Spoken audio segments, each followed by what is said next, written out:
should have never stepped into that forest.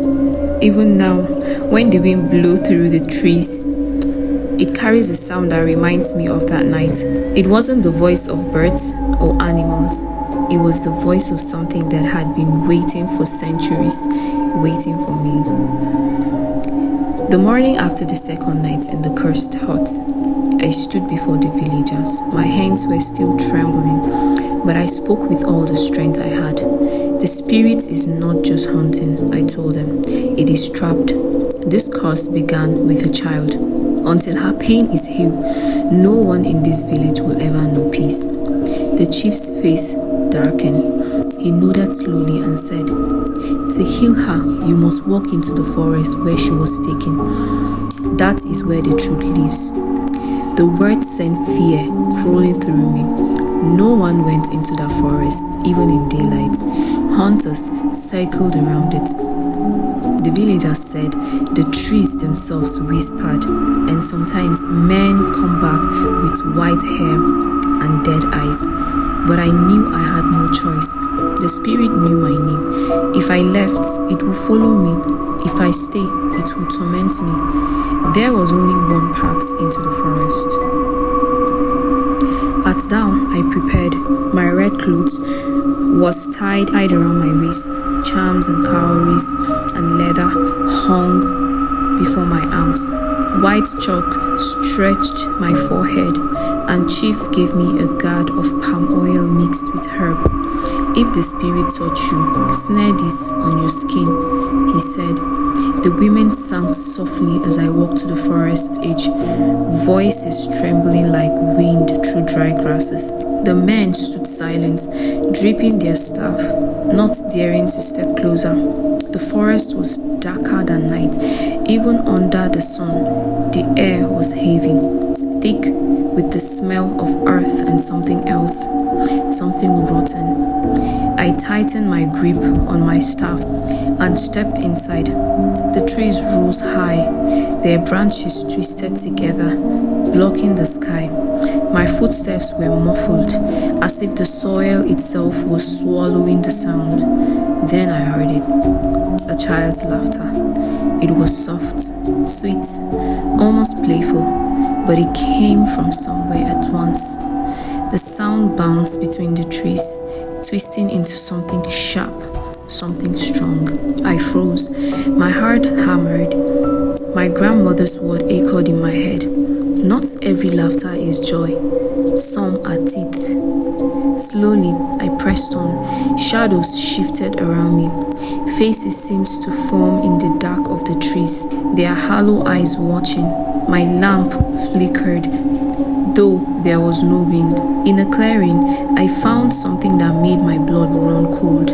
A cycle of stones, blackened by fire. In the center was a tiny anklet, the same anklet I had found outside the hut, the same thing that had appeared every morning. When I bent down to touch it, the earth shuddered. The trees groaned like they were alive, and then I saw her, the child. She flicked into the lamplight, her small body wrapped in torn clothes, her bare feet blackened with soil. Her eyes glowed, not with life, but with the emptiness of the grave. She looked at me, not with anger, but with something worse, with hunger. Her mouth opened wide, wider than any human mouth would, and from it poured not one voice, but many. Men crying, women screaming, babies wailing, all the voices of the people she had lured and claimed over the years. The sound shook the forest. My ear rang. I dropped to my knee, pressing my hand against my head, but the voices crawled into my bones. Why do you stay here? I shouted. Why torment them? What do you want? Her head tittled, eyes glowing brighter, and for a moment her voice was clear, a little girl's voice. They left me, she whispered. They buried me alive. My blood froze. The chief's story had not told me the whole truth. She has not been taken by spirit. She had been sacrificed. Long ago, when the land was dying, the elders had offered her to the forest in exchange for fertile soil. The curse was the price for their blessings. The land prospered, but their soul remained trapped, half child, half monster, forever walking in the dark. The villagers had hidden this truth. They had built their lives on her suffering. The spirit screamed again. The shadow poured from the trees, twisted figure with long arms, eyeless faces, the mouths gaping open. They moved like broken door, jacking towards me. I stumbled back, my knife in one hand, my staff in the other. The first figure, clown trapping my arm. I snared the chief's palm oil across the wound, and the figure shrieked, dissolving into smoke. But more came, dozen. The flow raked the earth. There are whispers filling the air. My charms rackled wildly, my heart pounding like drum of war. I smote my staff, slashing with my knife, but for every shadow that fell, two more rose. When I remember the anklets, the small roasted anklets lying in the cycle of the stone, I dove towards it, grabbing it with both hands, and ground splits open, the trees bend low, and the child screams tore through the forest. The shadows froze. Her form flickered, turned between child and spirit, between innocent and monster. She stared at me, her eyes wide, her voice shaking. "Free me," she whispered. In that moment, I knew the truth. The curse could be broken, easy, but it would not be easy. The anklet was a key to release her soul. I would have to return to the place where she had been buried alive.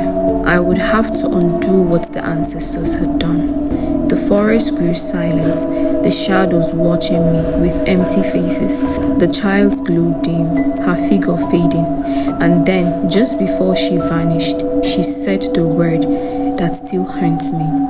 If you fail, I will not come alone next time. I will bring all the others. I tumbled out of the forest and down, my body covered in scratches, my clothes torn. The villagers gasped when they saw me carrying the anklet. The chief fell to his knees, tears streaming down his face. "You have found the truth," he said. "Now you know why we never leave this land." I held the anklets tightly, my hands shaking. The forest was not just haunted, it was a graveyard, and the curse was not just one spirit, it was a hunger that could spread, and I knew then the next night would be worst.